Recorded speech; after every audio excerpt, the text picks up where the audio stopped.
comfortable, close your eyes and start meditating.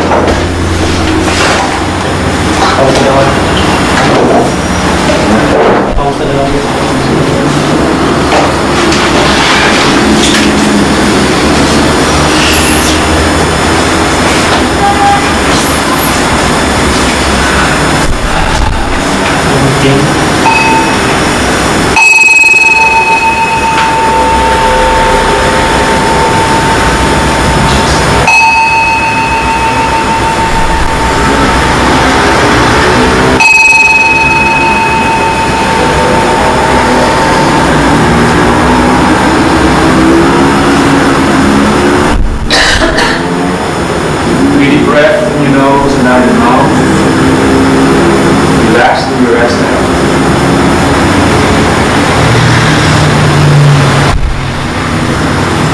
Breath. You can breathe through the nose comfortably, then do so. Otherwise, breathe naturally. Once you focus to your breath, small air between your nose and your upper lip.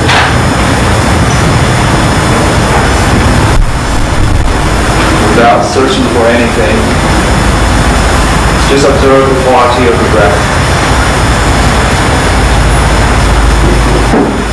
If it's long, you know it's long. If it's short, you know it's short. If you're breathing in, you know you're breathing in. If you're breathing out, you know you're breathing out.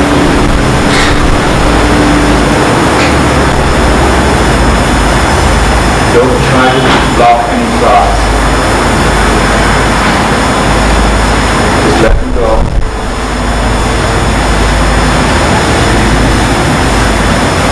Find yourself distracted from the thought, taken away with the thought,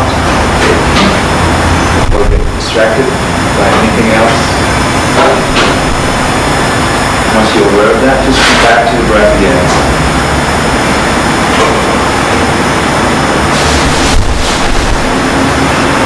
No judgment, no expectation, no desire. Be in the present moment, observing the breath.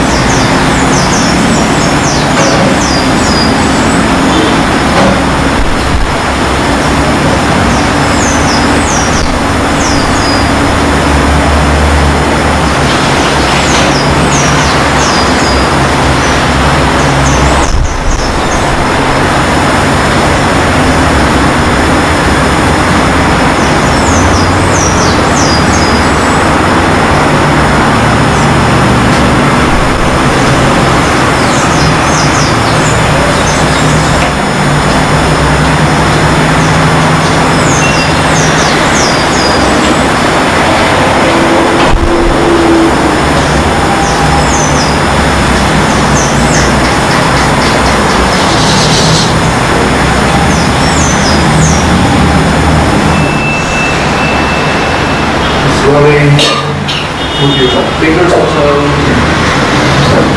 Rub the palm together, massage your eyes and nose. As you bring your hand away, slowly open your eyes.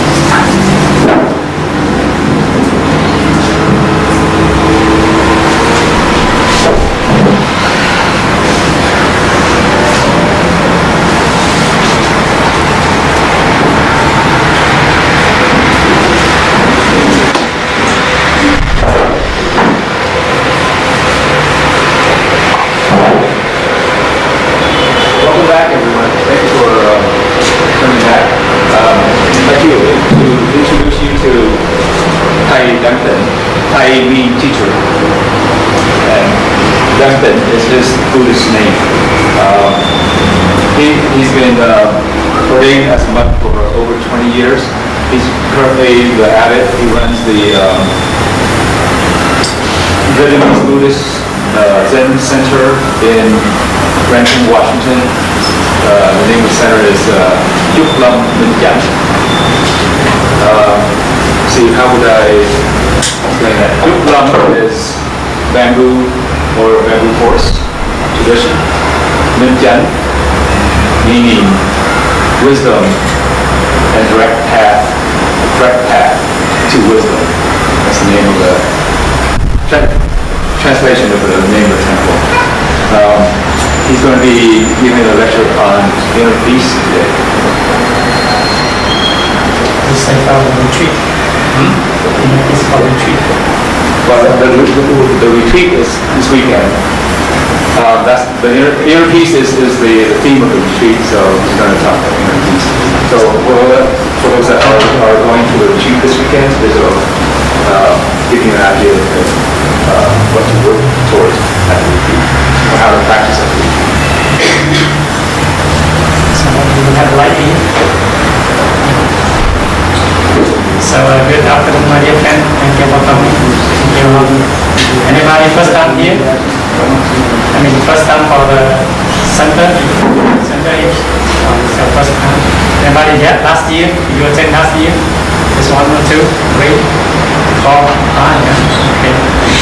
So the topic inner peace I will introduce on subject of the retreat.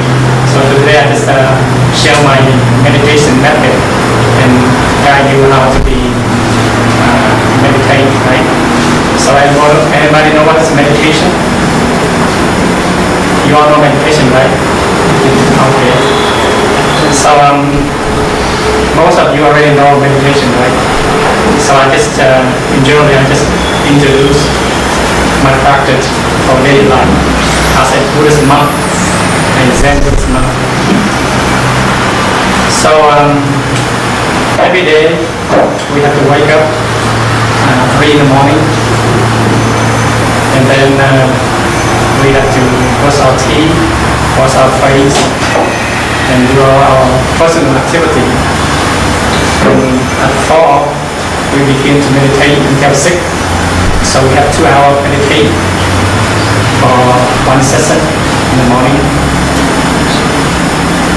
So what we do during meditation is that we have to sit fully 2 hours without any movement. As a person walk around with stick, it's called awakened stick. Yeah. So every time you fall to sleep, somebody will whack you. They whack you not to try to hurt you, but try to what? To help you wake up. Because wake up in the early morning is very sleepy, right? If you're not used to it. So we drink some water, some hot water, some tea or whatever before we do meditate, or coffee. So we sit 2 hours with calm mind, peaceful. Any thought arise, we see our thought, and then the thought calm and goes. So what's the point of sitting 2 hours? Because usually when you sit half an hour, 1 hour, you don't go deeply to your meditation, to your mind. Everybody speak English here? So most of you, right? Some of you cannot speak English. Okay. So 2 hours help us to look deeply, right, to our mind, more thoroughly. Usually when we sit half hour, 1 hour, or 1.5 is not enough. So our master, he wants us to sit 2 hours, at least 2 hours, to see deeply. So the more you sit, the more your mind will be calm, and you see deeply to your mind. Just like when you go to the pond or the ocean. Generally, when we look on the top of the pond or the ocean, we don't see clearly what the bottom of the pond or the ocean, right? But if you put time, patience, more effort, you look deeply, then you can see through deeply to the bottom of the lake or the ocean, right? So meditation is the same thing, right? When you meditate, you look deeply into your mind, right? So here every day we wake up at 3 in the morning, we meditation from 4 until 6. And after meditate, we have to have a breakfast at 6:30, and we have to eat something light, usually cereal, milk, or some bread, or some noodle, or something light. And at 7, we rest half an hour, and we go out to garden. So during our eating, we eat in silence, mindful, we taste, we are able to open our six senses. Because whatever we do in mindfulness, we do with body, mind, and our breath. So that is the three things that we need, three objects we need to do meditation. The first, the body, the second, our breath, right? The third is our mind. So our body, generally, if you have a lot of difficult pain, illness, it's very hard to deal with it, right? So usually we use our body, we have to be a healthy body. If you have a healthy body, you can meditate very easily. But if you have an agitated body, painful body, it's very hard, right? But if you try, it's very hard, but we can overcome that. So first we need the body. Second, we need our breath, right? Usually, we can breathe all the time, 24 hours, but we don't recognize that we're breathing, right? So when we're eating, we just remember what we eat. But when we eat it, we forgot our breathing. Because our breath is our center of life. Usually, hardly anybody remember the breath, right? They only remember wife, husband, jewelry, diamond, the hair, makeup, whatever outside. But they have forgotten the breathing. You can stop eating for 1 or 2 days, okay? You can start drinking a couple of hours, okay? But you start breathing how many minutes? 4 or 5, right? You pass away. So the breath is very essential, right? Very important.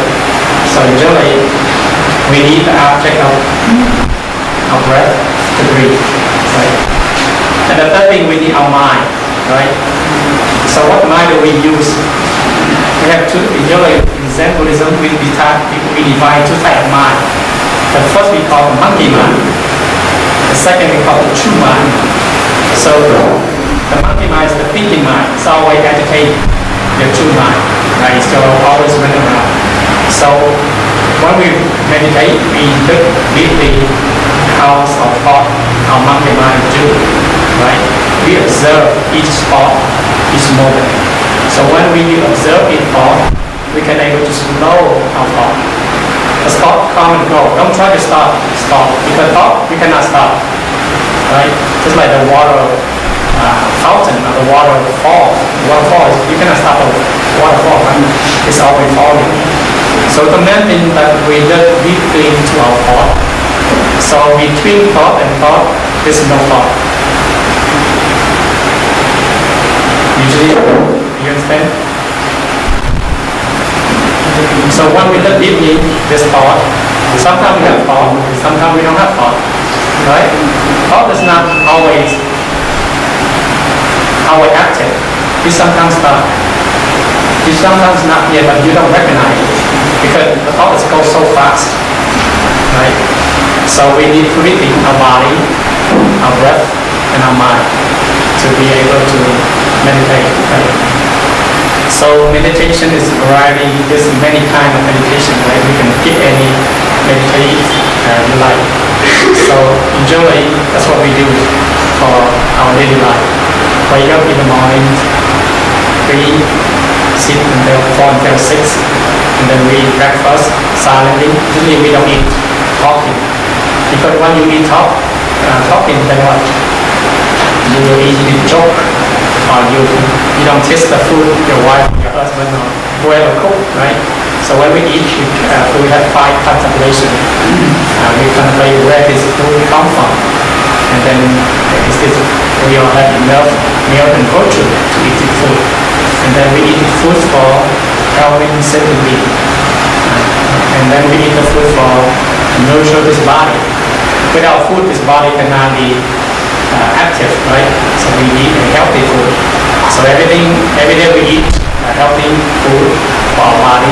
When you have a healthy body, then your mind will be less thinking, right? Usually if we don't have a healthy body, we think a lot, right? So usually as a Buddhist, we are, in our tradition, we have to eat vegetarian, right? And then we eat sick, and then we have to rest After you eat, you have to rest. You don't go work right away. If you go work right away, then what? You get heartburn. You get all the stuff you cannot digest.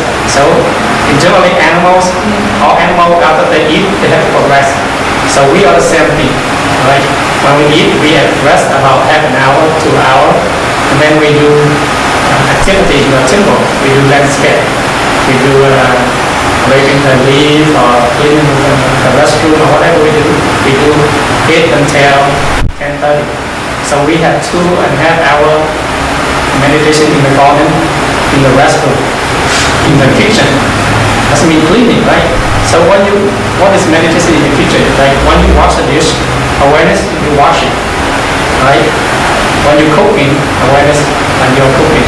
So what we call meditation, meditate on cooking, meditate on wash the dish. So everything is meditation, right? So whatever we do, we meditate. So from 8 until 10:30, we do what we call activity meditation. And then at 10:30 we go in, rest, wash our face, clean our body. And then at 11:30 we have lunch, right?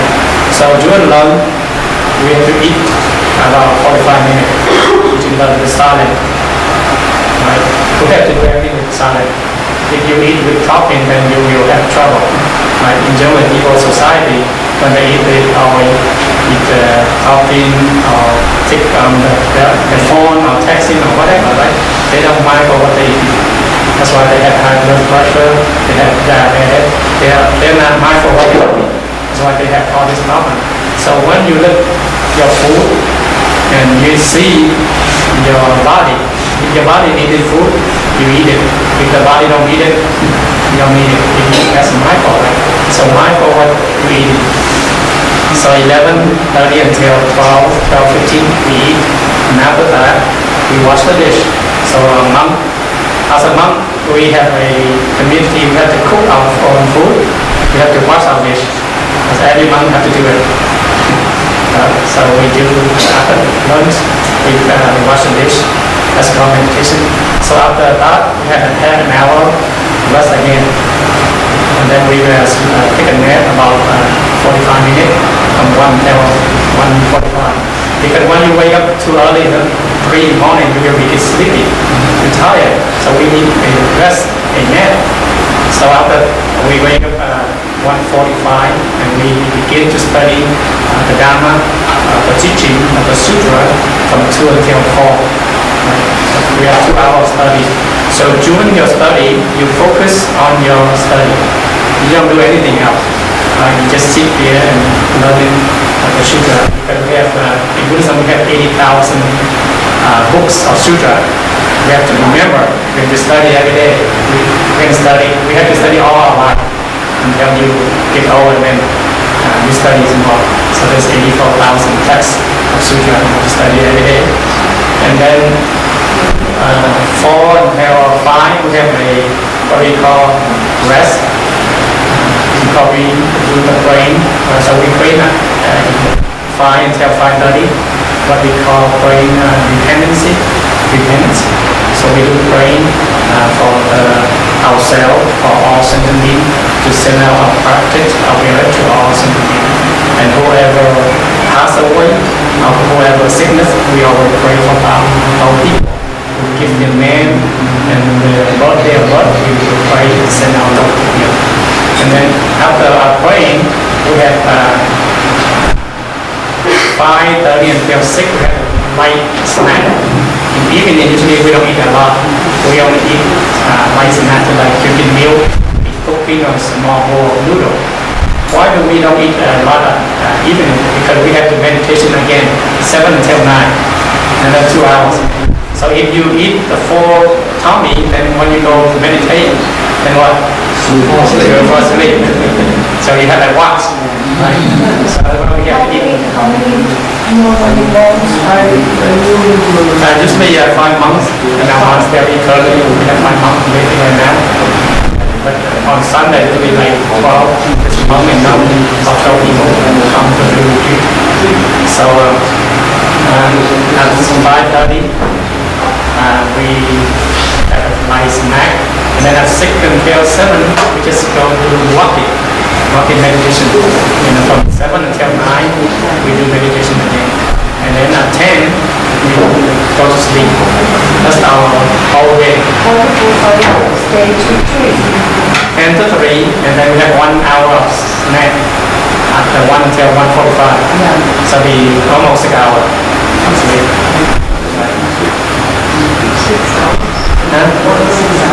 About 6 hours. So 10, 11, 12, 1, 2, that's 5 hours. And then we have afternoon snack, nap, 1 until 1:45. So almost 6 hours. So that's our daily life. Because usually as a trainer and with the monk, we have a schedule, right? If you follow the schedule every day, you get used to it. Once you get used to it, it's very easy. If you don't have a schedule, it's hard for you to practice, right? So usually for lay people like you have to have your own schedule if you want to be a good meditator, right? Like before you go sleep, how many everybody sleep? Before you sleep, you meditate in. Some of you, right? So how many minutes? You can? 15? Okay, yeah. Before you go to sleep, meditate maybe 15 or 20 minutes. Or half an hour, you have the schedule you have. And then when you wake up, everybody meditate in the morning. How many minutes? Some 15 minutes. Oh, that's good. 50 or half an hour. That's good. So the best meditation is in the morning. In the morning is usually fresh. Everything fresh. But at night we are so tired. Always meditate, we will be sleepy. So the best. That's why the Buddha enlightenment 3 in the morning. Most Zen master the enlightenment in the morning because at that time it's fresh, all the energy, and everybody is like sleepy. So quiet. So that is our daily practice as a Buddhist monk. We do that every day. So the more you do it, the more mindful, the more peaceful you will feel. Right? That's why whatever we do, wherever we go, we feel that peace is all us. Doesn't matter we in the city or out in the country, because our training is always at that moment. Like in the moment, in the reality. So doesn't matter people over music or car driving, we are in a moment and here and now. Because just like swimming, riding bicycle, when you get used to it, it's just automatic. So our practice is the same thing. The more you do it, you get automatic. So whatever problem comes, turbulence comes, you automatically you are able to control it. You're able to be mindful and peace environment. Sometimes we get agitated, but we start right away and then this moment. So today I'd like to share with you how to able to peace in the moment and how you are able to realize we already have this peace, so we just forgot, right? Then like when you sit right here, is it peace right here? Or you're driving, there's always peace, right? So your mind is always at peace, at calmness, but you don't recognize it, right? So like you walk in the street, a lot of people are screaming, yelling, but when your eyes, your ears, you're chasing the sound outside, I mean you are not peace. But when you hear the sound, screaming or yelling, you always your awareness in the moment, then you are peace. So as the Zen master, even they walking in the street, people screaming, they got enlightenment. People fighting, they got enlightenment because they see the object, the person, they recognize themselves. You see that? So our sixth sense is always open. So enlightenment is everywhere. Awakening is everywhere. You don't have to come here and to get enlightenment. No, you have to do retreat to get enlightenment. It's enlightenment, awakening is every moment, every second of your life. You see that? So the main thing is we have to find a method. Right? When you follow the method, just continue to do it. Right? And stick with the method. Don't be a monkey. Today you try this method, next then you try another method, and the weeks you try different method. Just whatever method you choose, try it at least 3 months, 6 months, or a year. Try, continue try. Right, and then you will get the result. All methods is have some kind of benefit. Right? If you truly practice and you truly follow a method. So, and one of the Zen masters say it's not a miracle that you can walk in space or on fire. It's a miracle that you're walking on this earth every day. So every day you're walking, but you don't realize that you're walking. Right? So before you come here, anybody driving here? Do you get any traffic problem? Did you get traffic problem? Did you get any mad, upset? Yes, Oh, you, why? because about 2 hours ago, one bus is coming so close to my To car, car. and the driver made like this, vroom, vroom, vroom, vroom, like move it, I see. and then made So when your mind what? very mad, Oh, when your mind very mad. angry. So at that time, what do you do? But what do I do? Yeah. I take a deep breath Mm-hmm. and I say, you can fix nothing. Yes. So I say, okay, bye. And I go away. Here we go. Huh? That's So, all. I yeah. feel that. So our mad, our anxiety, our fear arise up. We just look at it, and the problem will go. If we will try to do something, then the problem will get bigger, right? You see that? So our daily life, that's our method of practice, right? So always bring yourself to this moment, the present moment, the here and now, right? So it doesn't matter traffic problem, or people problem, or whatever, or even the food. We have food problem too. Some people cannot eat different food, right? Some food make us more angry, more frustrated, right? So here to help us to open our sixth sense, the eyes, the ears, the nose, the tongue, the body, and the mind. We open and we observe everything from our mind. So when we see an object, we are aware of people around us. But when you awareness, you fall back to yourself. You see that person, you see back yourself. Right? You hear the sound, don't follow the sound, but hear back your hearing. Right? You see, you hear, you taste, you touch. All those things will bring back to your true nature. So usually we have a true awakening to nature with this signal, this sick window is always open. So that peace, that inner peace is always here. Right? So just like right now, all your focus is on my talk. So your ears follow my talk, or your mind follow my talk. Can the ear hear or the mind hear? Which one? Your mind, right? The ear cannot hear. If a mind come out this ear, then it's a dead person cannot hear, right? So it depends on this mind to use this ear. So it's like the electric and the light bulb. The electric is like what? Our mind. The ball is like our ear, right? Without electric, there's no light. So it depends on each other. So our ear is the same thing. So when we listen something, don't say our ear listen. It's what our mind. You see that? So what you understand your mind is use your ear, part of your body to able to hear. Right? So our eye is the same thing. When we see, it must be something inside seeing, not your eye see. Right? Your mind depends on the eye that see. So when you see an object, you don't have no attachment, and you are at peace. When you see an object, your attachment, then what? Peace is not there. You see that? Just like today's society, there's a lot of media. You listen a lot of news. If you listen and you attach the media, then what? you will be suffering, no peace. So when you hear, you understand, and reflect on yourself. Right? So that's our practice of the day life. We just use our sixth sense and to observe and to see the reality. And don't react fast.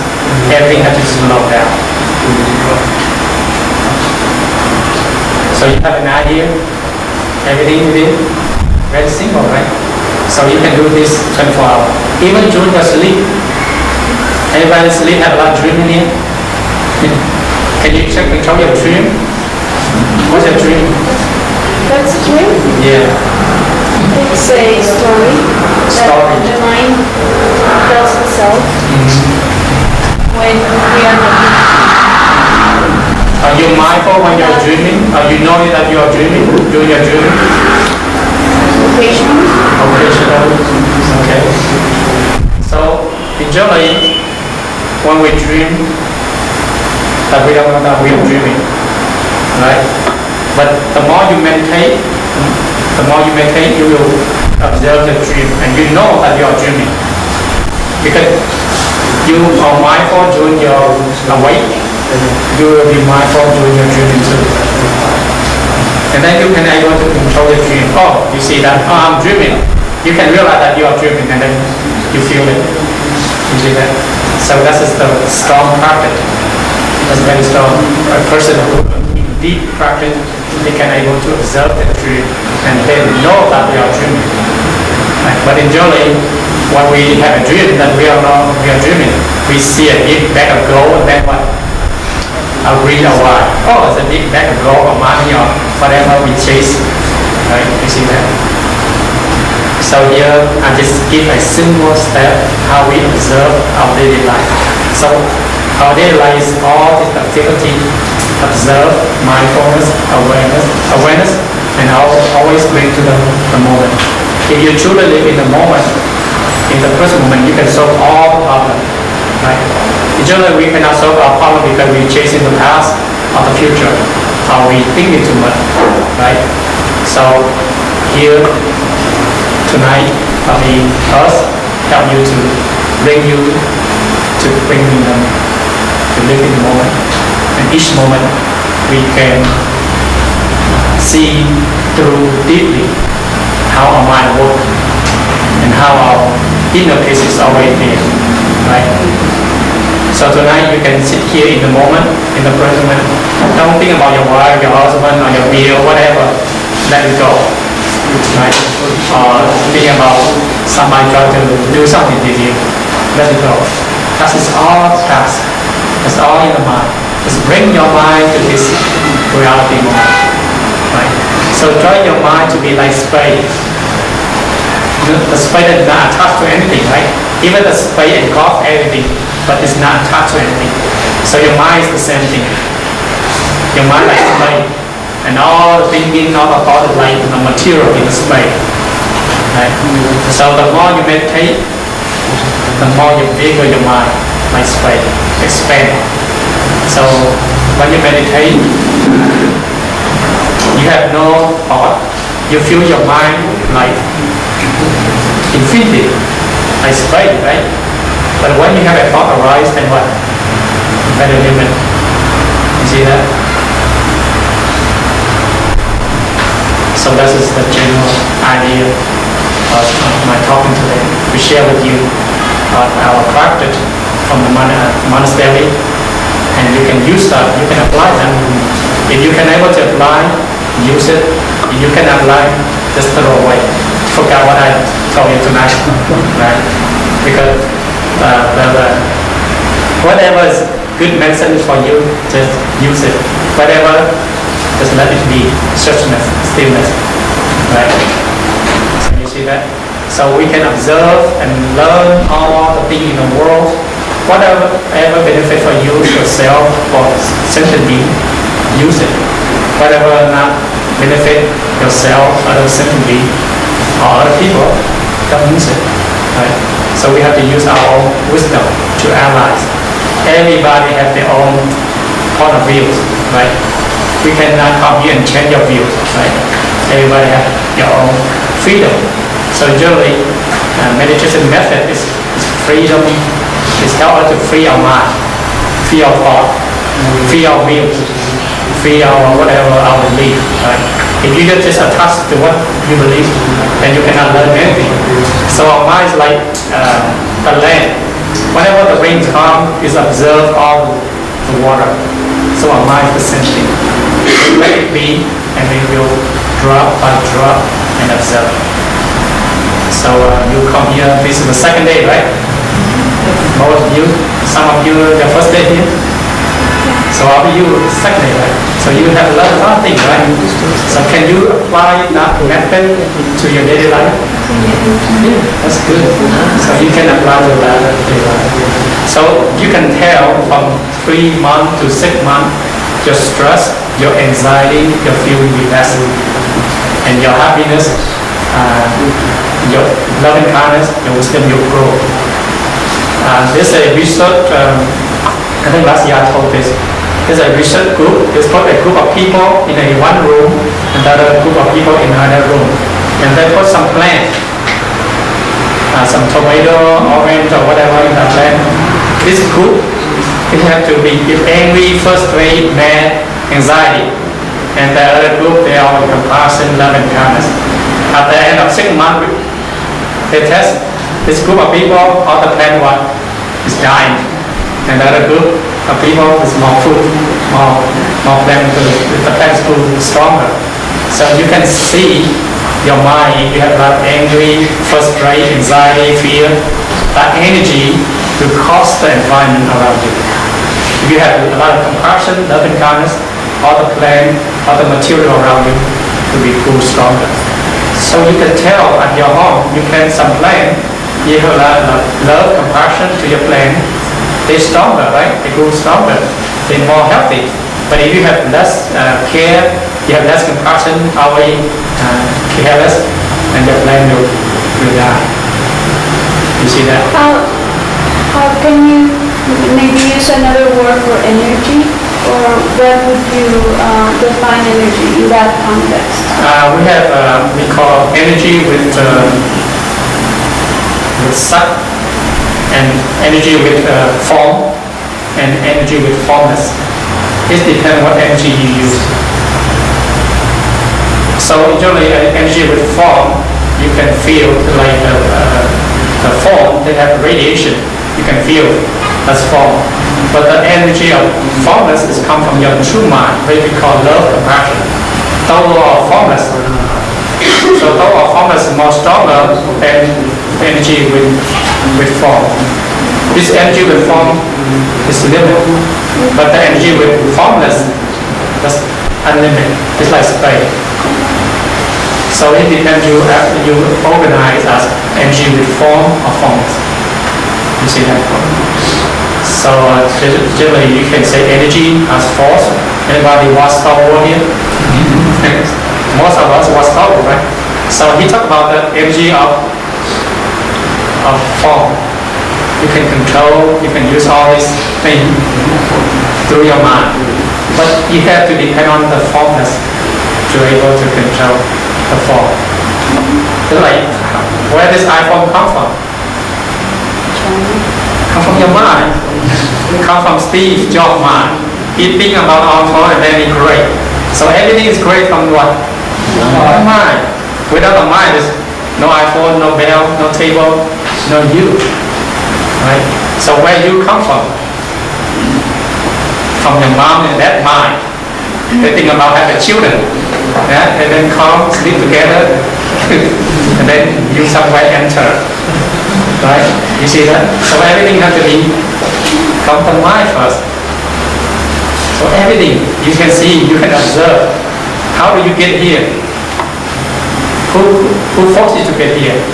Is it Buddha, God, or what other sentiment forced you here? It's the mind. Right? You see that? So one realize that, oh, this mind is so powerful. It's energy. What we call energy forms. So it's forced me. It's helped me to get here. Without this mind, you will not be here. You're probably in a bar, casino, or shopping or somewhere. So you are fortunately, you're eager to help yourself to give this working center, working shop, to encourage you and improve yourself. So you all be here. So we all have same mind. That's why we come here together. You have different mind, different idea, then we all live somewhere else. You see that? So that's a good question. Okay, do you have any more question or anything that you'd like to share? What happens if I feel no good energy when I saw one person in front of me or something? Can you repeat that? When you feel It's in somebody my mind, yeah, I know it's in my mind. But I feel that she, only with her presence, Persons. Yeah, someone's energy doesn't feel good around I don't you. feel good energy. So a person who are mindfulness, peaceful, you can feel the energy more peaceful. If you see a robber, a killer, you feel the negative energy. So our body, our mind can feel that energy because in our cell we have two energy. It's called positive energy and negative energy. If that person do a lot of negative, when you come to them, you feel something weird, something might be uncomfortable. But if you come to a person who practice peace, you feel more friendly. You feel like, oh, that person I know somewhere. You see that? So that's mind-to-mind energy. Generally, if a person able to see that person halo, halo. Yeah. So an evil person, they have a dark halo. But a peace, a calm, a saint, they have a bright halo. A person with compassion, love, and kindness, they have this halo. So a person who achieves supreme enlightenment, they can able to see your halo. Do you see right now? We can feel it, but we cannot see it with our naked eye. But we can see through our mind. You see that? So that's a good question. Anybody have any further question or comment? Would you like to share?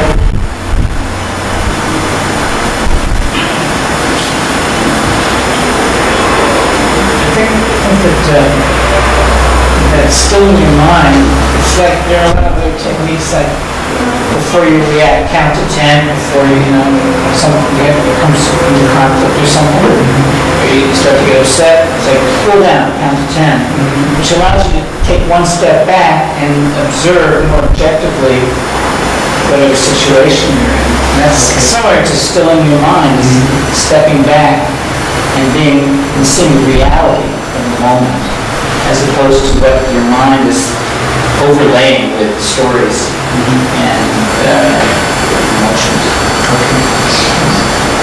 So there's 80,000 method, 84,000 method, whatever you use.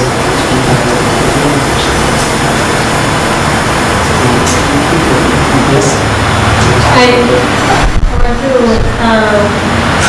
about the idea to tell that someone had bad energy, negative energy, and how do you protect yourself?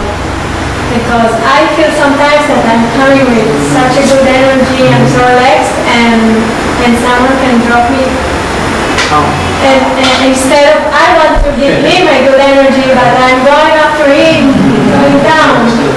Is this somebody your work, at the work, or somebody, your husband, your wife, or? Can be my husband also, it can be everybody. That's, Yes. yeah. Usually when we have the people around us who have a negative energy, the main thing is that we have to track more. And we have to observe ourselves more. So when we have a lot of positive energy, we can transform the negative energy. So it depends on you. If you know they have a negative energy, stay away. Stay away immediately. So you can able to calm and more peaceful. And you can help him. If that person has so much negative, if you come closer, it will engulf you. will pull you, right? So the main thing is you track more positive energy, and then you can overcome that energy. That's the main thing, is you have to bring more positive energy, more peace, more calm. But that person, sometimes with you, sometimes we had an argument with husband and wife. We don't have to argument. We have to go our room and sit silently. Sometimes the situation is very difficult, but we have to do what is right for us. Right? If we get more closer, the bomb will explode. Right? Sometimes it's Overcome. Yeah. it's frustrating that Yes. I can be so relaxed Yeah. and I'm coming in good, and 1 second I lose everything. So always go back to your breath. Inner peace. Stay in that moment. So back to the center. So you're asking at the moment when you have negative energy coming towards you, you're positive, you get drawn to that. How do you escape from that? That's the basic question. First and foremost thing is mindfulness. Mindfulness. Have an awareness of the negative energy, right?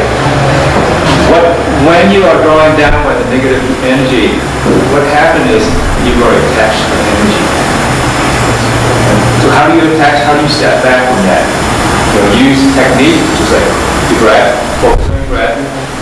Watching, we talk about emotion, right? When you have negative energy and you draw it down, it's transforming into a negative emotion, right?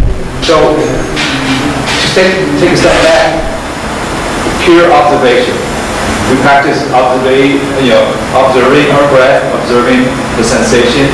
We didn't have time to observe the emotions. This is an object. Remember what we talked about yesterday? Having versus I am. When you're attached, you're in the state of mind of I am. You are the negative energy.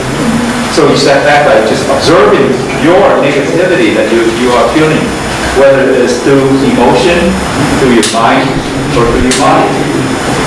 That will give you that separation. So you see it, you objectify it.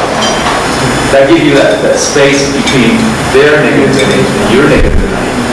And when you maintain your awareness, there's no connection and have no attachment. They cannot give you their negative energy, or you cannot just be attached to that energy. And then if you maintain the calmness, then you exude that, express that energy, positive energy back to them. Now, depending on how intense their negative energy is, but it's not so intense, you may be able to transform that. If it's too strong, you may not be able to transform that. Now, vice versa, if it's too strong and it overwhelms you and you can't keep your awareness, the next step is to physically distance yourself. Alright? So does that make sense? Yeah. Awareness, observation, those are the key.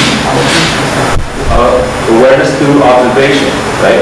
So when you're observing, when you're observing your negative energy, are you that negative? Are you that now? Or are you someone else observing that? Right?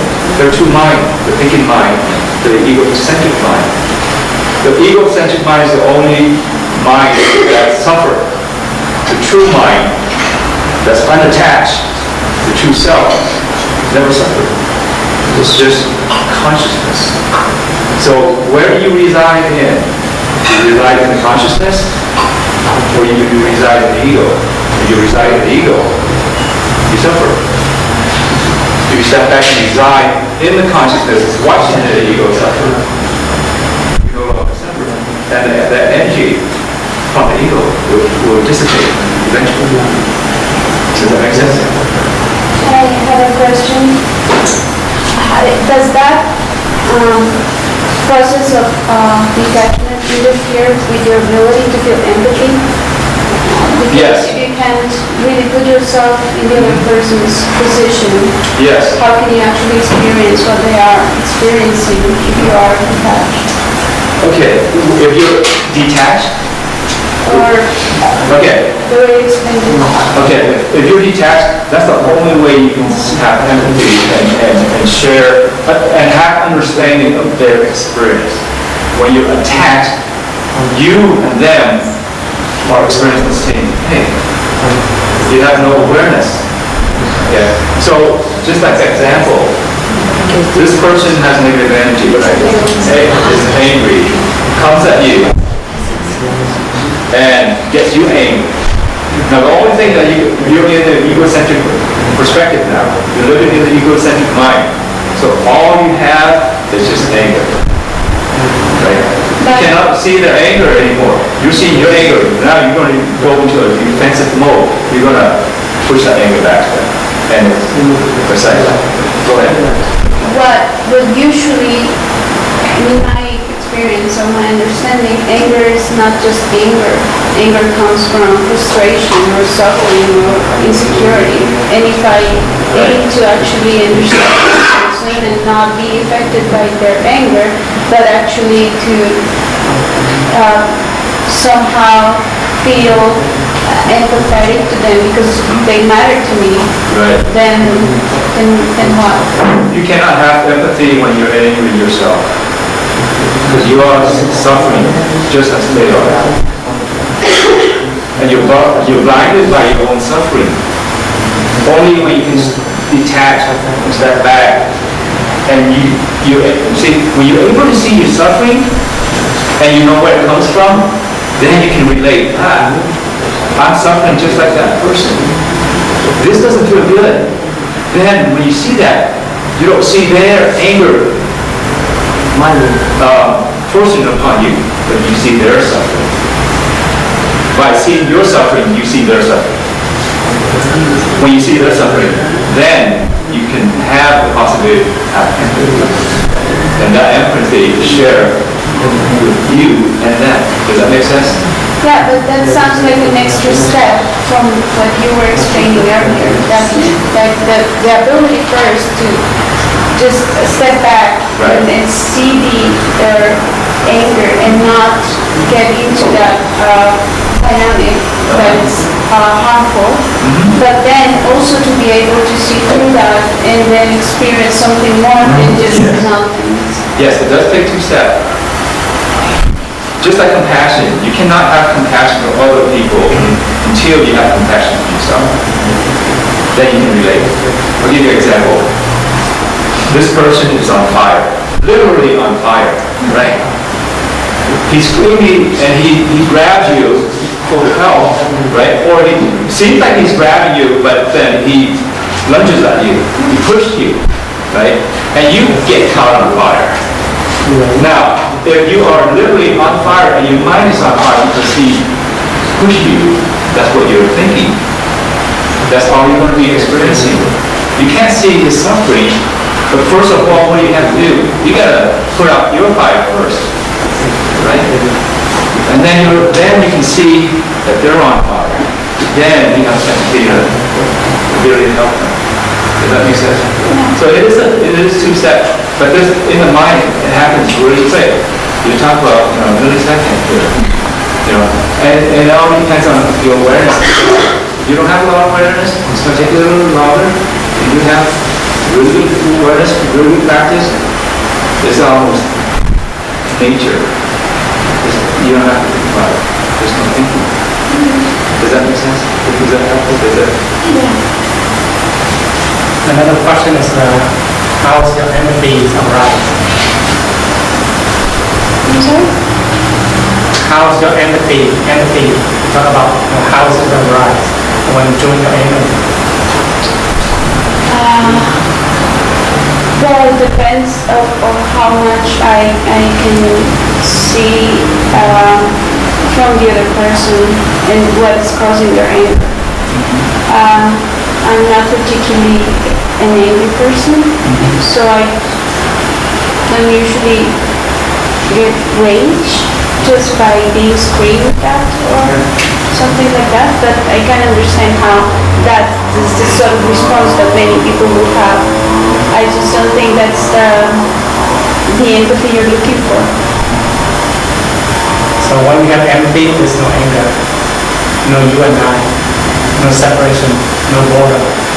So at that moment, a person and you are oneness. So you are him or her, oneness, then there's no negative or positive energy.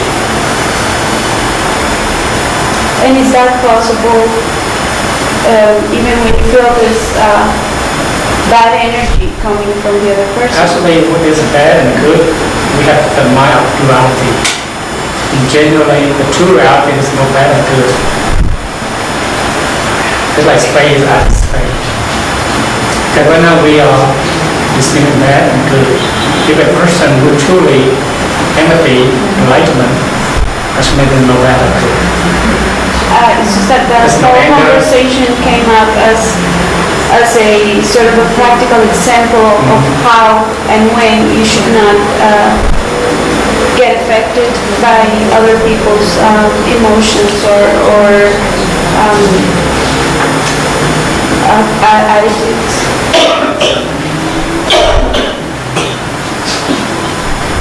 Okay. Next question. So we can go for the deeper each step. But the main is that if we have egoless, then nothing's happening. Yeah. Doesn't matter how negative that person brings, for us it's emptiness. It's beyond duality. Within the positive and negative.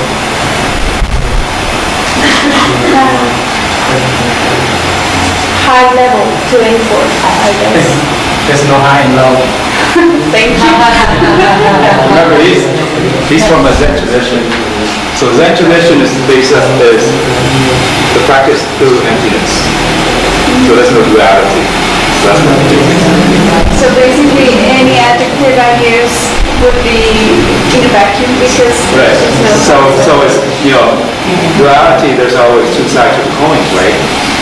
You can always argue. When you're on this side, you're going to argue against the other side.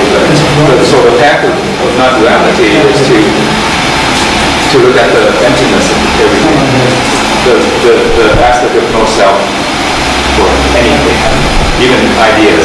So you're traveling in the middle path. When you're in the middle path, you're able to see both sides. So there's no differentiation. Do you do something with that? After you've been able to see the emptiness and see the vacuum and You still do it. It's still attachment. Nothing to do. so you contemplate, No contemplate. No, no? Stillness, suchness. So you Just be as stay you. there. No, Not stay stay. here too. Just be who you are. Okay. Without moving. or Okay. just imagine this. If you're in the space of equanimity, where there's no duality, there's no effort. Is that something to aim for? That is one practice, one type of practice. Yesterday I taught you Vipassana.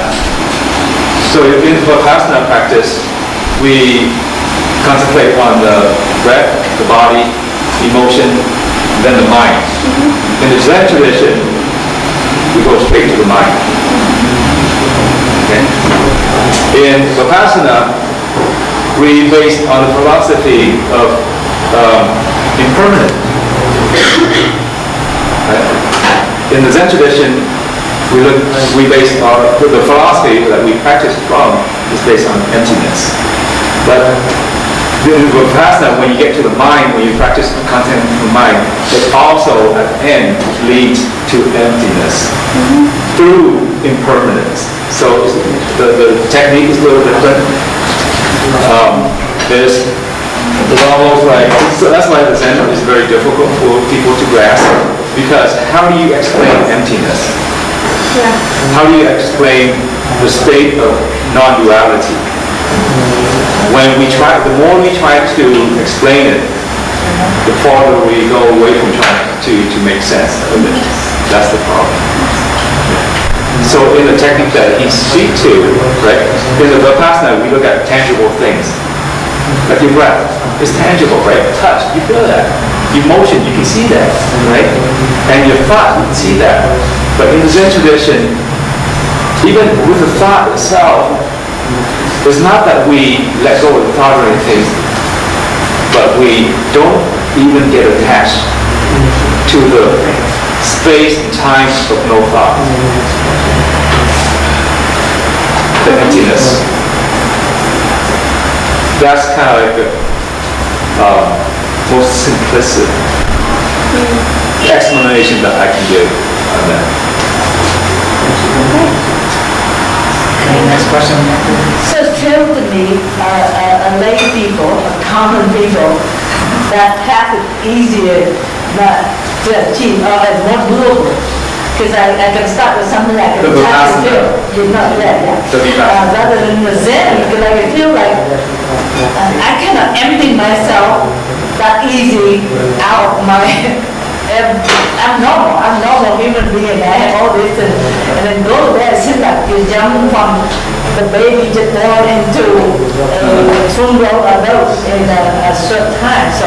Yes. I wonder if actually the Zen path is more like Thai people who actually was choose to be that path and have to practice right at the beginning of the discipline,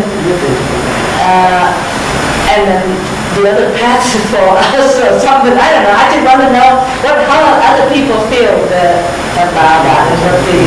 Actually, we have step by step too. Like first we have the follow breath. We breathe in, breathe out, we count 1. We breathe in, breathe out, we count 2. So and then we just follow breath in and out. And during our breath, we breathe in, we contemplate this body is impermanent. Our breath is impermanent. So that's for beginners. And then we recognize that our mind is thought come and go, aware of it. So in Zen tradition, there's step by step too. But go deeper, you need step by step. You have to let go. So like when you enter the cross to the other side of the shore, you have to depend on the ferry. When you get to the other shore, you don't need a ferry. You don't have to carry the ferry around. So first, we just follow the breath in and out, depend on what you choose, or you can contemplate on impermanent. You can contemplate everything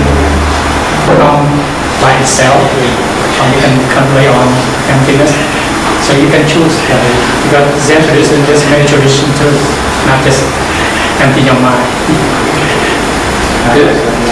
It is true from my experience talking to other meditators that I've done Zen and went to Vipassana, that they said Vipassana is really easier, more steps. This is,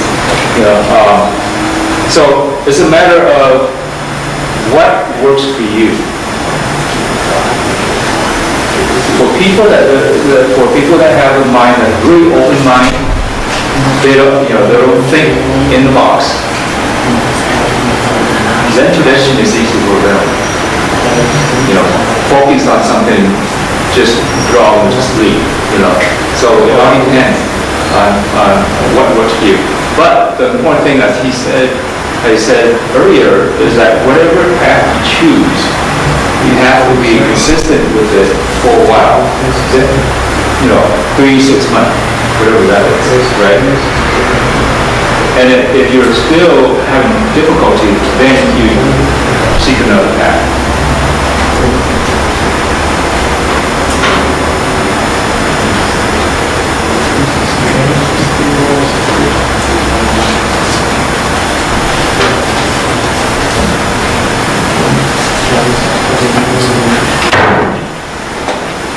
If that's, anybody, any question for that?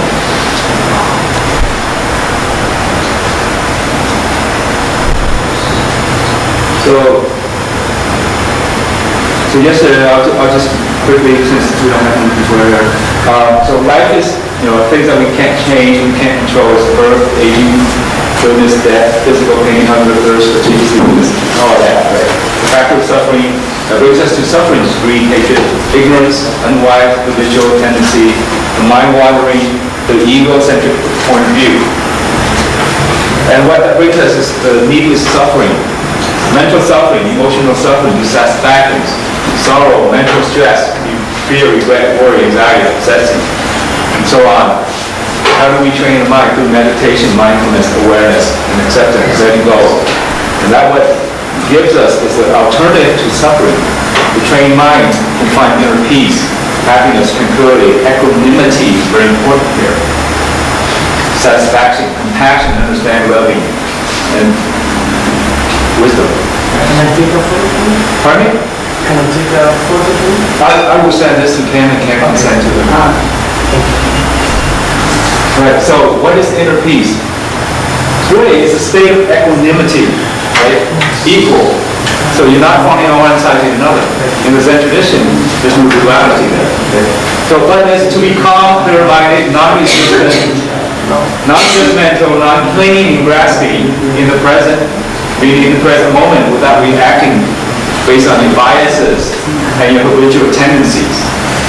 Take a look, it's like a palm leaf that floats on the ocean. Right? Doesn't matter how big the storm is, either it flows that way, it falls that way. It flows the other way, it follows it. It doesn't have to struggle. You push it down, eventually it comes back up. Equanimity, that's what equanimity is.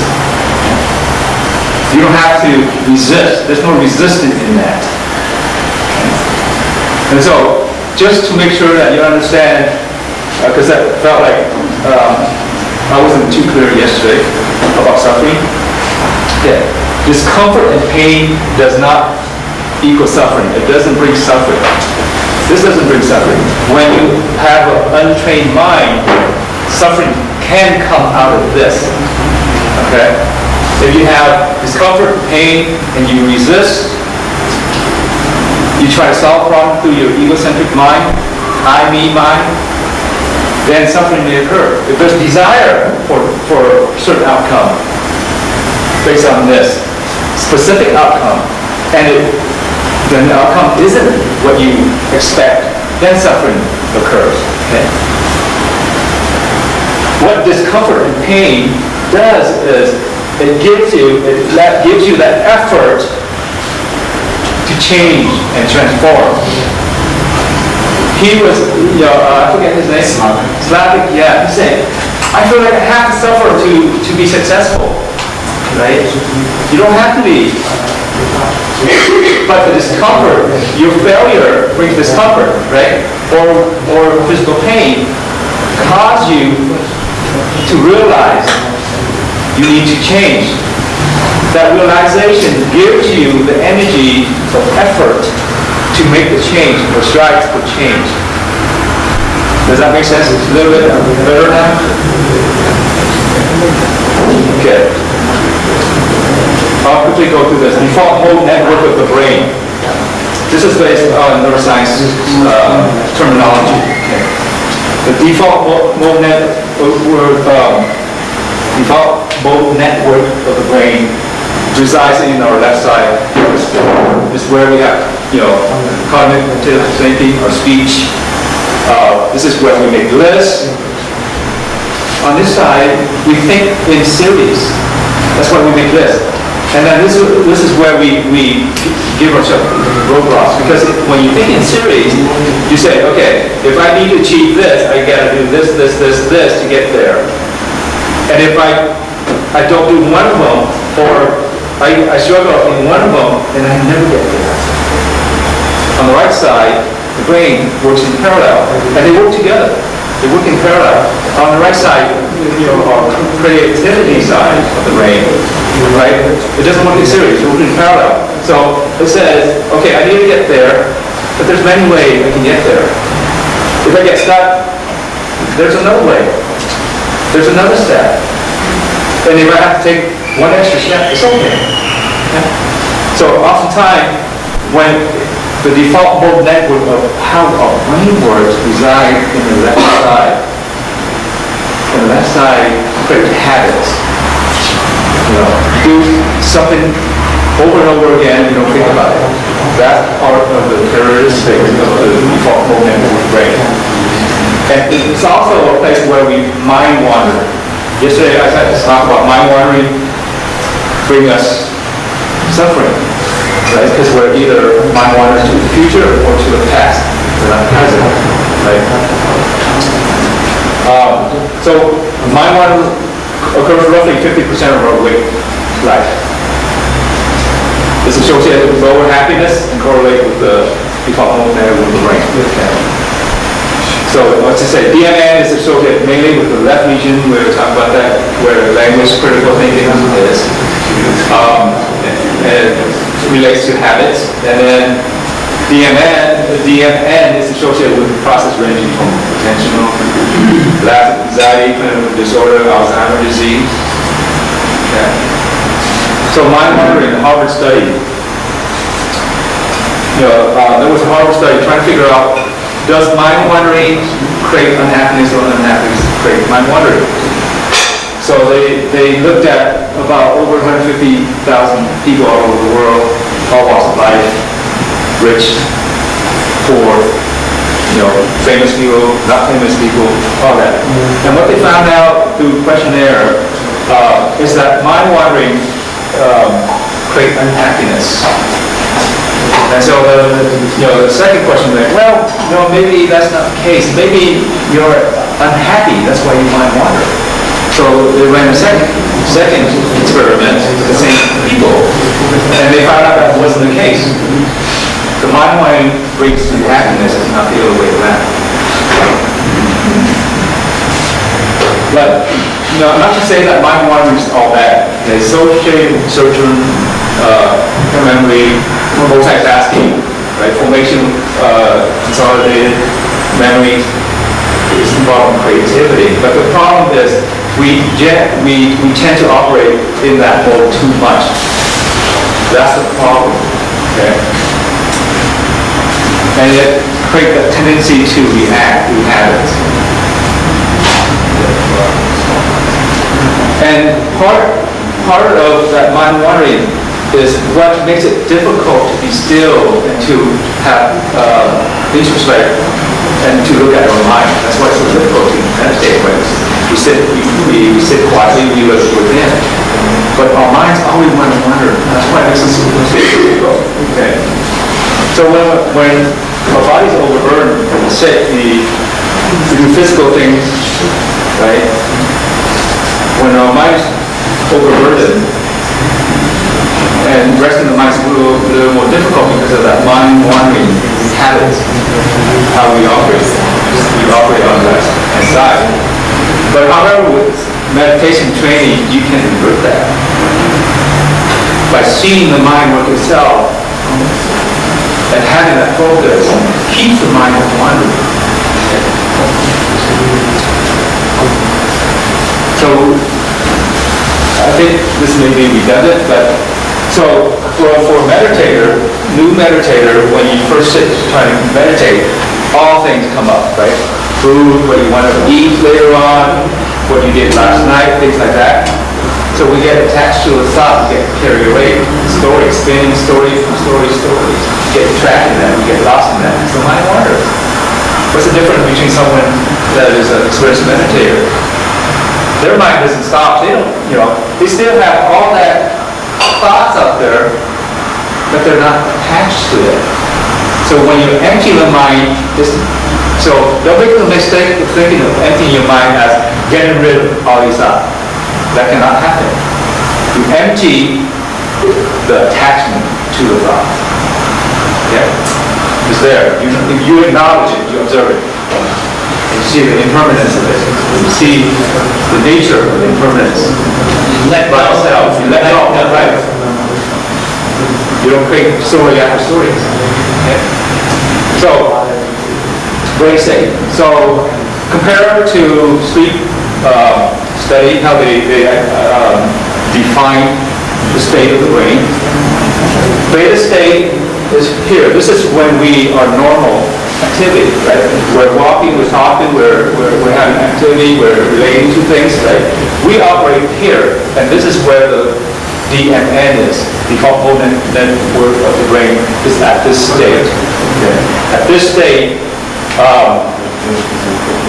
brain signal is about 13 to 40 hertz per second, so it's very rapid. right? Really fast, thoughts come up really fast, right? This is where we're fully awake, we're alert. It's also a place where we're making lists, we have stress, we have paranoia, worry, anxiety, depression habits. It happens in that state of mind. Weakness of the immune system, right? Most of the time, on average, we're probably breathing 20 to 25 breaths per minute. Now, when we meditate, or when we have that high from exercising, we're dropping down to this what considers alpha state. It's at 7 to 13 hertz per second. So a little slower, we're a little calmer. We're not so hyperactive in our mind, right? This is where we have a powerful state for memory and learning. Habits and fear, worry, stress start to kind of fade away. Things seem to be more manageable. Difficult things seem to be more manageable. As we go deeper to the theta state, it's about 4 to 7 hertz, and this is about, around 15 breaths per minute, right? And when we're getting into this here, theta state, can be maybe 4 to 5 breaths per minute, really short. Here we start to have insight, intuition, inspirations. Good place for problem solving. Okay? We feel more connected to other people. Okay? And then there's more activity in the right brain side at that state. And then when we get to that down to the delta state, healing, rejuvenation of the immune system is able to boost itself. Okay. Here, less than 2 breaths per minute, or 2 minutes per breath. So think about breathing in for 1 minute, breathing out for 1 minute. Even more than that. Okay. So think about, this is a place where restoration happens.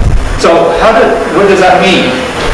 We're kind of like in a hibernated state, right? If you think about it, energy. You sit, when we move now, we're using energy, we're spending energy, we also create waste. Our breath, same way, up and out. Oxygen come out. And all that state, like aging. So oxygen comes in. Right? Now, if you think about less oxygen in there, it slows down the ages. Right? You're not using a lot of energy, so you're not creating waste. So where that energy do, what is it? What does it know? It helps you boost your immune system. So it makes sense. So as we meditate, we can bring our default volt network of the brain down to these levels. And we can always go back when we need it. It's not like you meditate and then a target comes at you, you're just sitting there, being happy, right?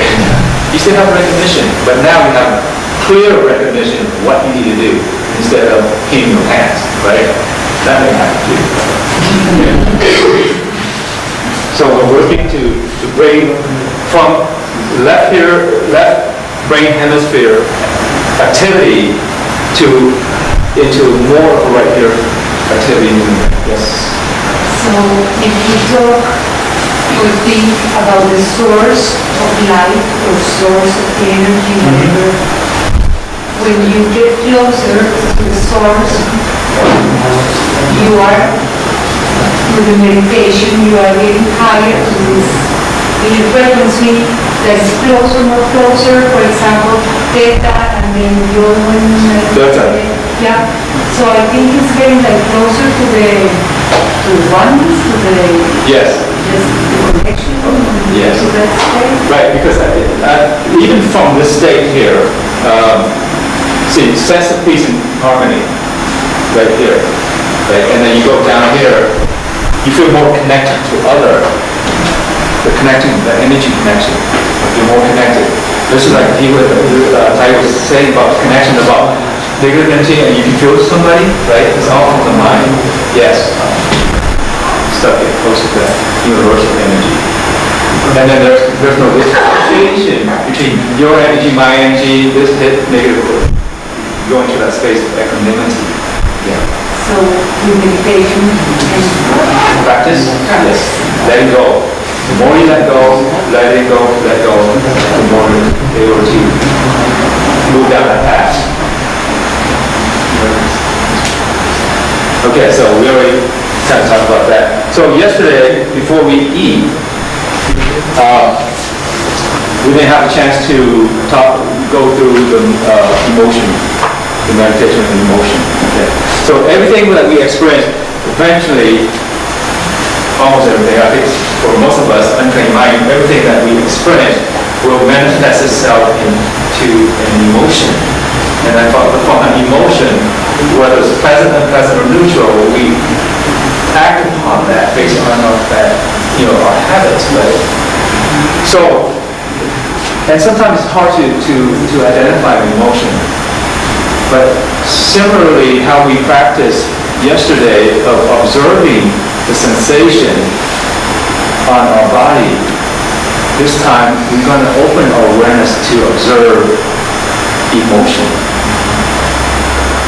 Now, when an emotion comes up, it may even conjure up imagery in the mind, a thought. Okay? What I want you to do is just see if you can stay focused with your awareness so that you are aware of the emotion itself and don't get trapped, don't get pulled away from the thought. Okay? So remember what we talked about? There's three things. Bare sensation, right? So bare recognition is either pleasant, unpleasant, or neutral. Now, if you get lost, the pleasantness, if you're aware of that, and you're not, if you see that and you lose awareness, what's going to happen is you're going to create some stories. And it may even create other emotions, memories. Okay? So try to stop the mind just from observing. Stopping means don't get attached to it. Okay? So what I'm going to do, you're going to go into meditation, and I'm going to say something to create an emotion. All you need to do is maintain your awareness. See if you can stay just with identifying whether it's pleasant, unpleasant, or neutral. And if you do get caught, that's fine also. Just be aware of that. Okay? See how your awareness is. Alright, so sit comfortably.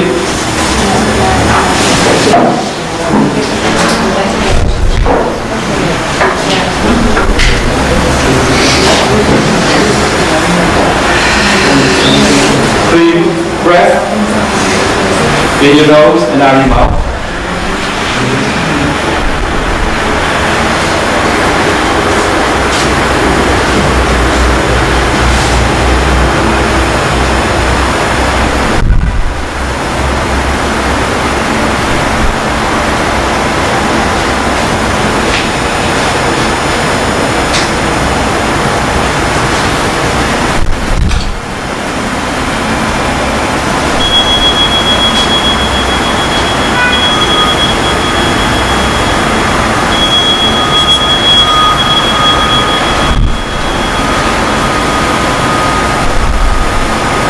Focus your breath.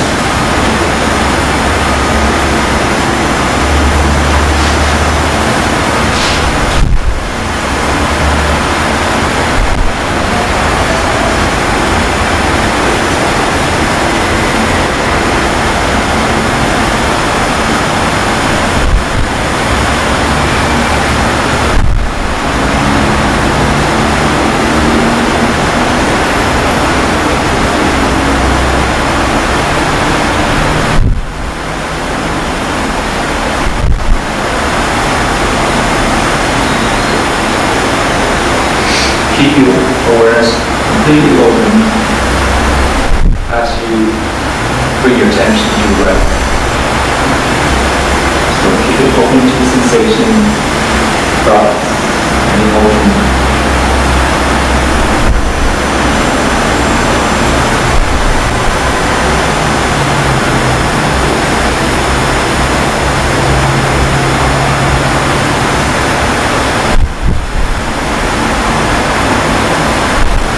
dinner.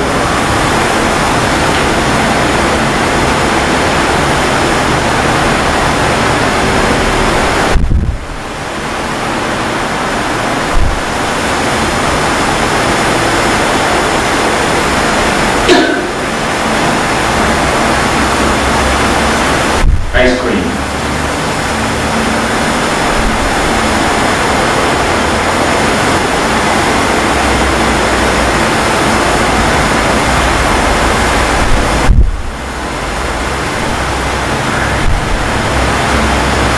The love of your life.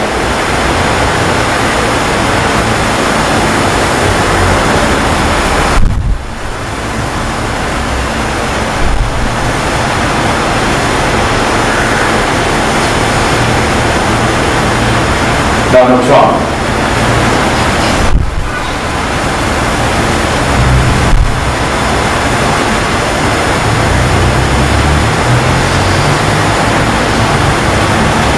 The child.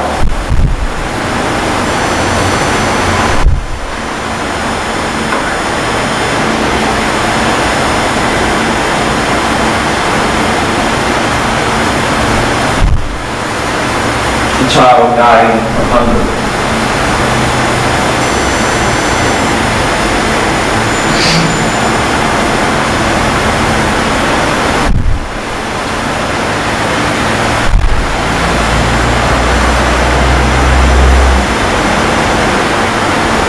Your family.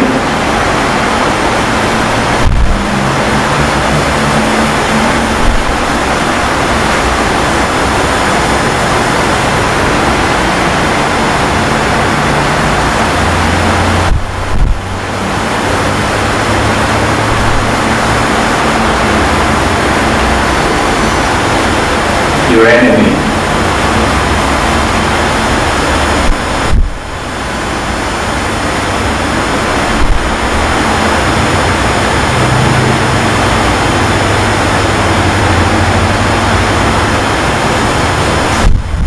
Your job.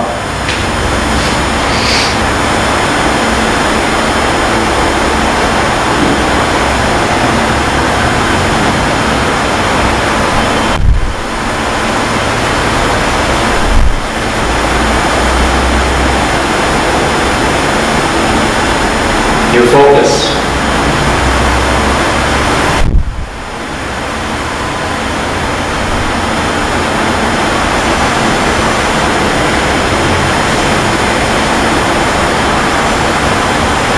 Someone that hurt you.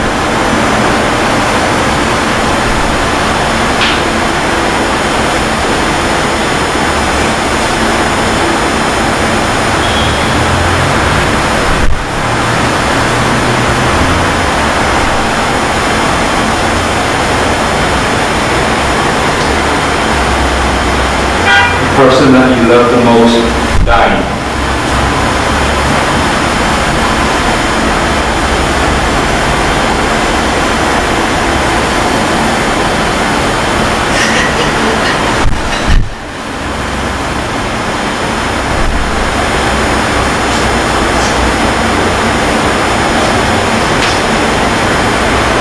Person that loves you, care for you, nurture you.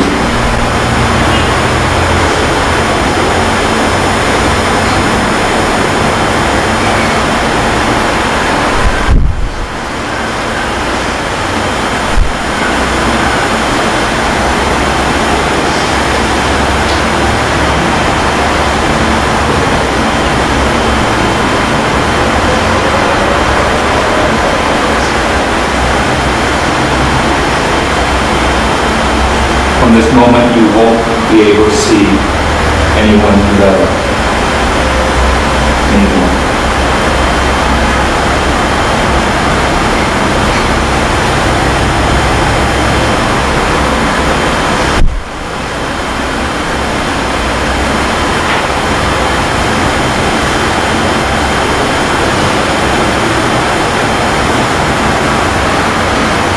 Beautiful family dinner.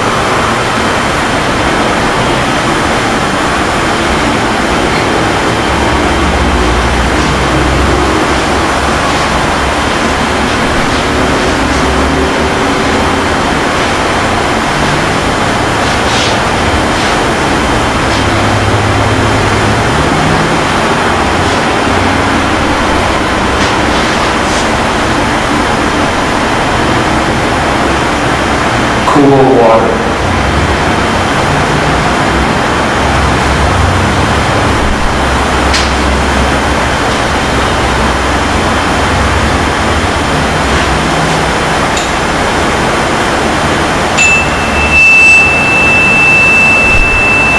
Take 3 deep breaths in your nose, now your mouth.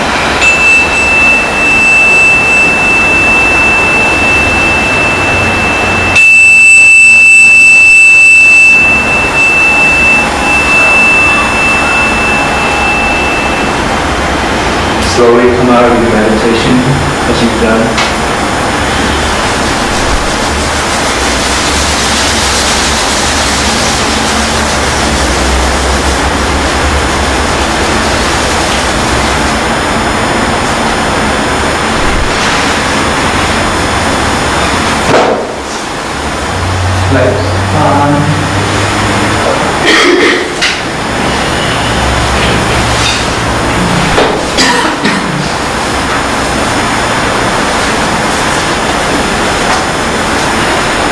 That wasn't meant to be pleasant in any way. It was meant so you see where your awareness was.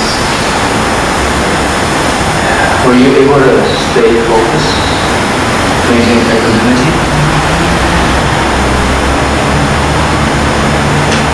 The more I feel the emotion, the more you have to think about it. So it depends how much you want to feel it.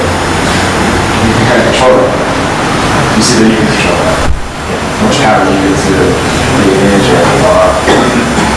Were you able to just stay focused that it doesn't create a thought or anything else? Or a reaction? I just did it not just to feel it, I took my own matter. I think it was a very, it required a lot of effort to actually try to stay focused and to keep equanimity, because it was a rationalization of this is an exercise, I need to keep equanimity, and so I guess that defeated the purpose. The purpose of exercise? Purpose of exercise is just to see, there's several reasons for doing this exercise. One is to show you how fast emotion can take you away. You lose your awareness so quickly because of emotion. Okay? Somebody get you angry, you lose it. Right away. You start to conjure up a story about that person, on and on and on. Remember all bad thing about them. Forget everything good that they ever done. React. And Glenn there, he's been meditating for a long time. He had a really, really deep meditation practice. He's able to stay focused. So here, someone can't stay focused. It's very difficult. Emotion takes you away really quick. Yet, he can do that. So what that means is you can change your awareness through the practice meditation. Just to show you both sides of it. Untrained mind, what happens with the untrained mind versus the trained mind. Anybody have anything to share in terms of your experience? I heard. I cannot feel misery. I think the minute I heard that my child died, I lost it, and I feel physical pain. So someone take the matter back, and from there on, the pain to go faster and deeper, and prevent me from trying to concentrate and say, this is exercise, this is exercise. I say to myself that this image, this thought, and then, witness, and then even when you say family and job, I try to bring the positive thing back to counter that, but it's kind of too late. The force only out the bottom, and it's just that emotion is just too powerful for me to try to contain it. And I'm sure that I probably attract some other people trying to concentrate. I tried really hard, and tried reading, I tried everything, it just stayed with me until the end, and then I think at the end, I don't even hear what you say. So there's an example of how the emotion, the suffering from the emotion, create suffering through the other senses. You know, she said she felt pain. Physical pain. She felt. And the pain through the mind, she felt. She saw imagery that was painful. All those are available to you to be awakened, to be aware, right? Just like you're able to identify an issue here, right? Even though you get lost in that whole story, that whole emotion, it's there for you to practice the awareness. You know, the emotion was too fast. Horsepower of the water, right? Can't catch it anymore. But then it shows up in the physical sense. Okay, that may be a little weaker. Maybe you're able to liberate yourself at that point by observing and being aware of that. Okay, if that's too much, a thought come up. Okay, notice the thought, aware of the thought, let it go. Because when it goes to the thought, then the thought creates a psychological emotion, physical sensation, all that again. So there are different places where you can catch that.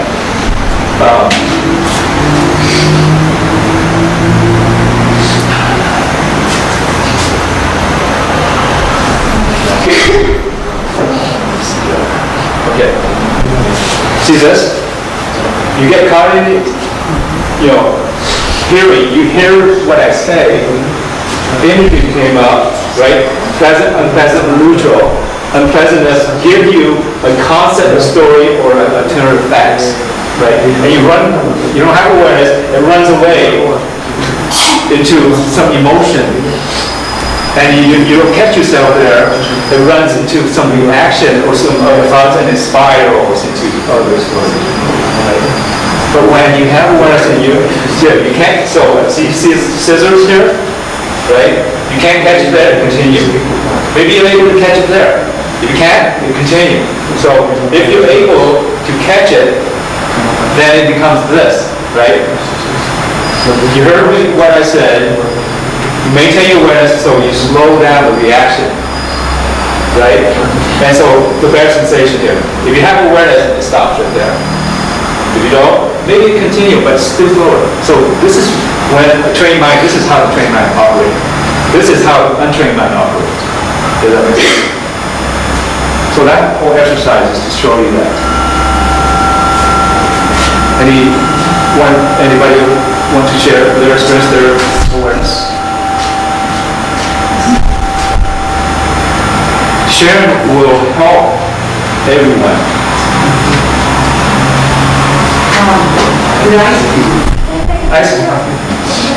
You will get this. I will send email. I will get to Can't will email to everybody the whole lecture, so you don't have to worry.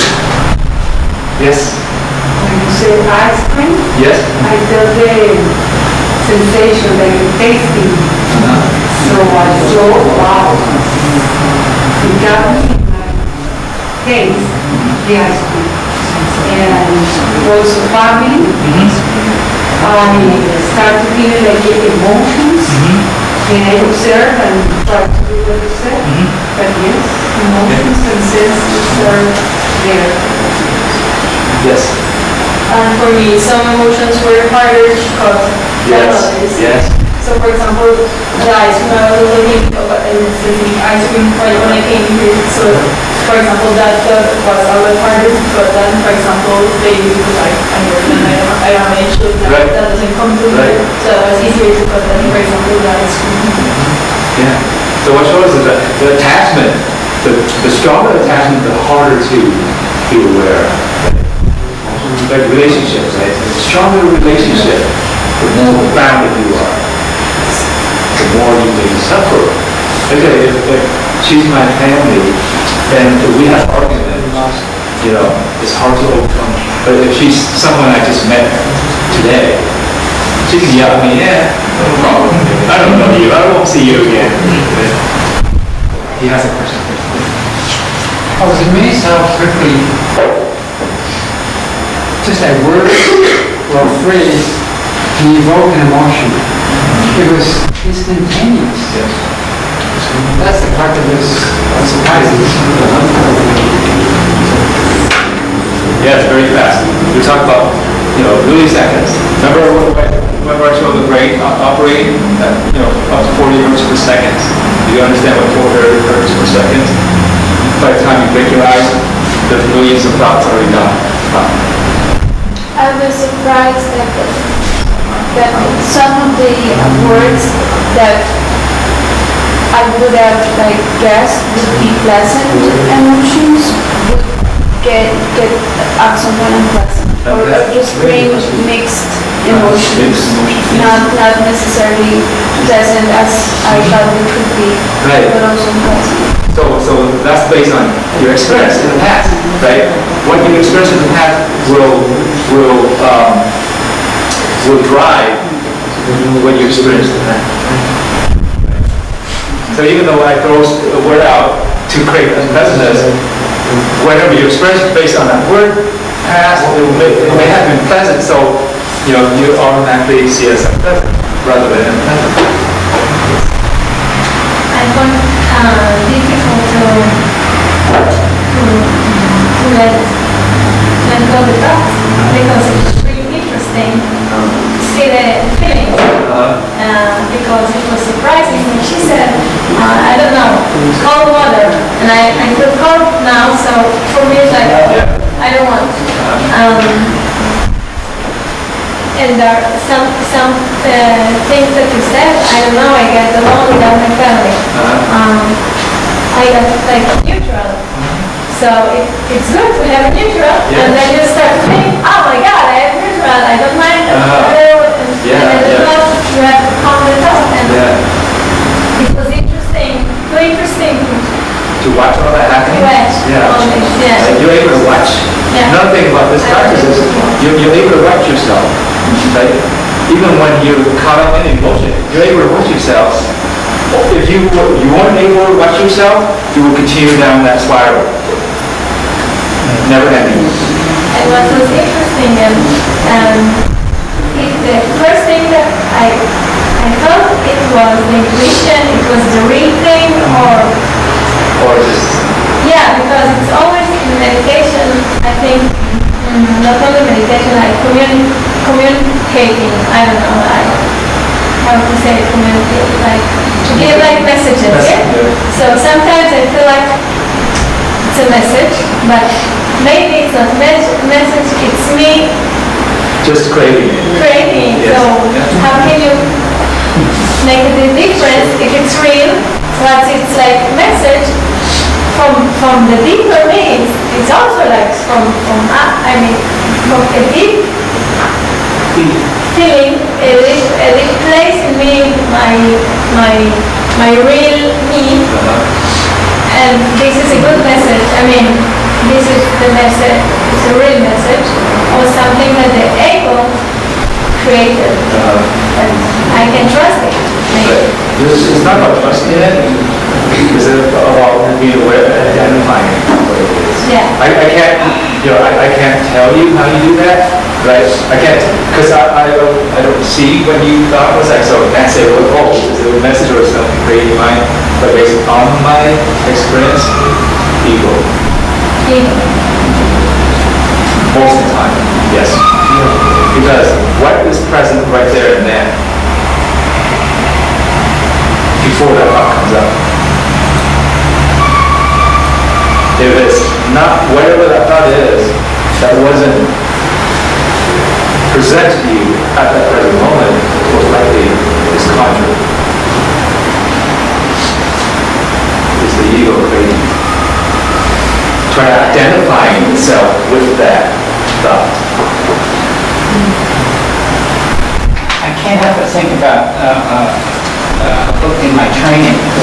Now, I think about these words, if you say the word, what's my child like? If you can step back from that, and the emotion you feel, how sad you feel, and you step back from that and say, why did the guy think that thought? Why did that thought arise?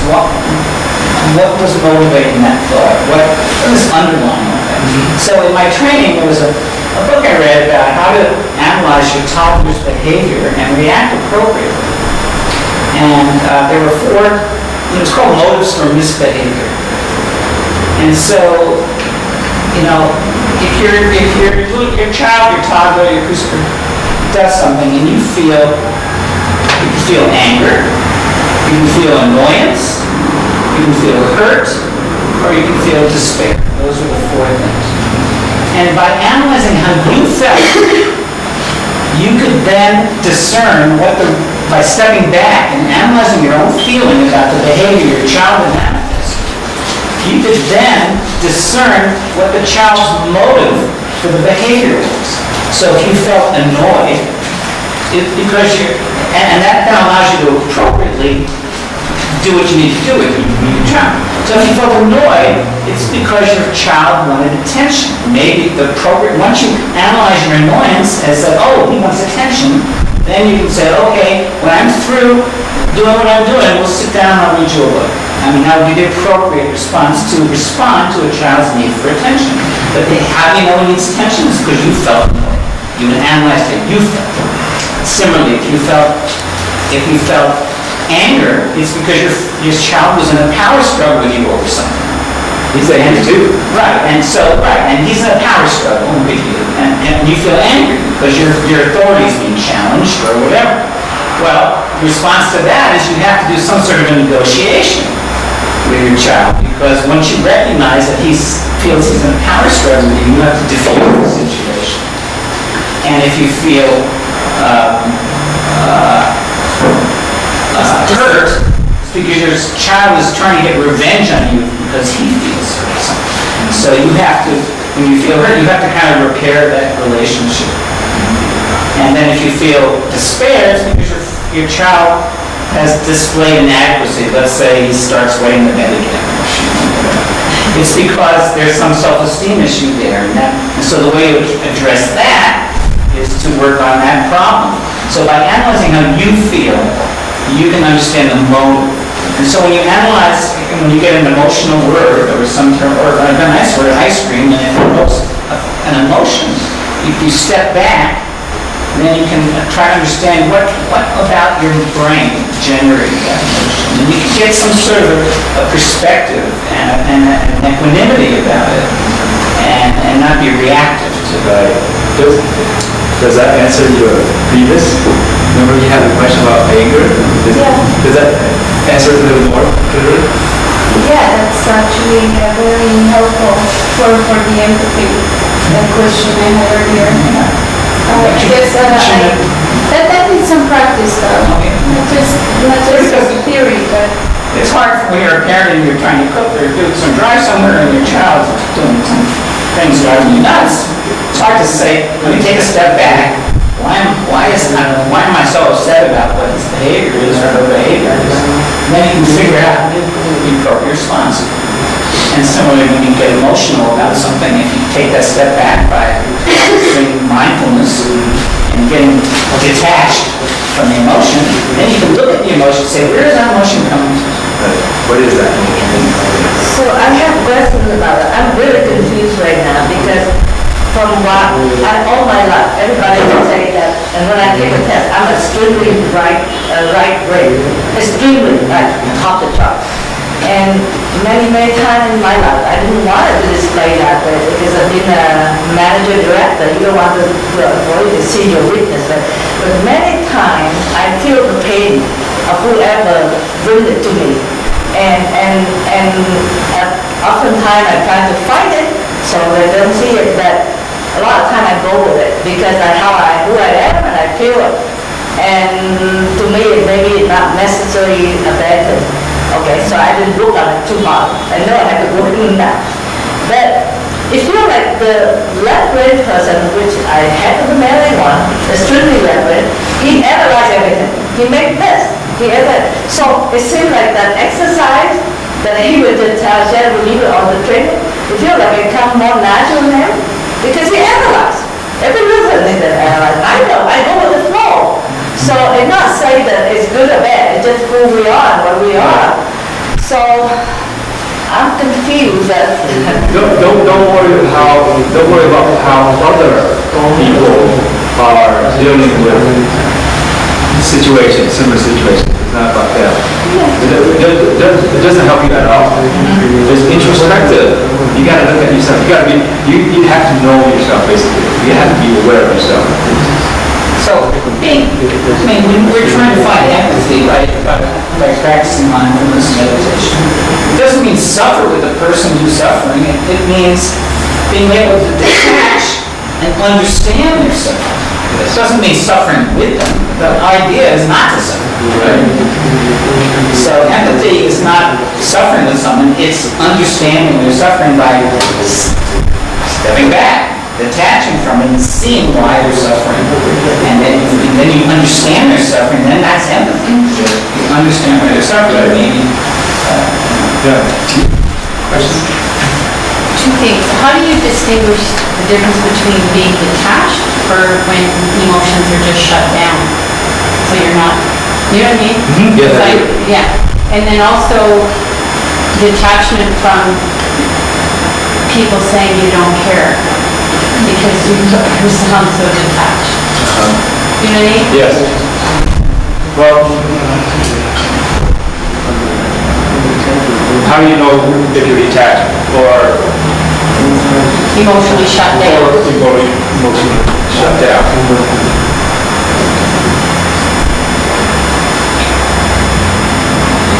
There will,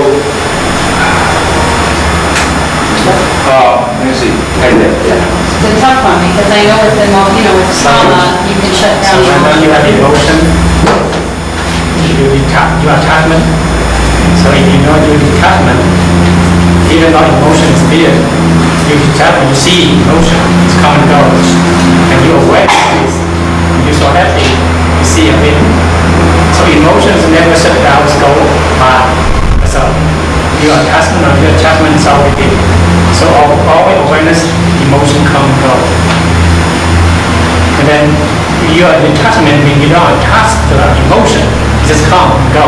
Like somebody hit me, I feel it, and then release it. It's gone. It's like emotion like that. You see that? So detachment and emotion. so you can feel the emotion. Yeah, you can feel. But You don't attach. you don't get caught up. Yeah, you don't caught it. It's flow by. It's like somebody hit me, emotion, release. I have no emotion. So emotion don't shut down. It's just go by. That's the first question. The second question? When the difference between being detached and being perceived as an uncaring person because you're not demonstrating emotion. You know what I mean? When people can get all caught up in some event and you're not, and they think, what's wrong with you? You don't care that these people are dying in Haiti or something? You know what I mean? Or whatever. How do you So deal in with that that? situation, what would you do? That's what I'm asking. How do you be with that? But at that moment, what do you do with your mind?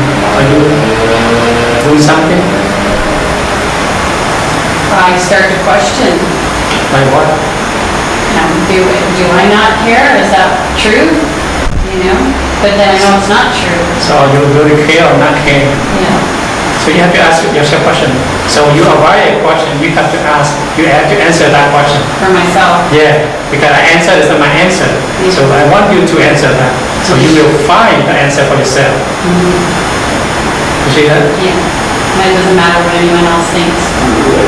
Yeah, right. That's easier said than done. Because when it matters, what people think, you've lost your awareness. Yes. You've attached to, you're creating a story that may not be true. Right. See, you lost awareness. Now, back to your question about how do I know if I'm just numb versus, I'm pushing things away, right? The emotion. If you are pushing it down, there will be aversion, anger. Maybe very subtle, but it's there. You think about it, when you push something down, what's required? Energy. Force. Energy. Energy. So, when that happens, observe your emotion, still observing your emotion, right? Has it transformed itself to a different emotion? Okay. Watch the tension in your body, particularly the eyes. Because you're dissatisfied about what that is. You want to push it away, there's tension. Tension is another aspect of aversion or anger. This is more of a physical sense of that. You have emotional anger. Bodily anger would be tension. So watch for that. What about thought? Maybe they're also annoyance. So watch for those signs. Then you know whether you're repressing or not.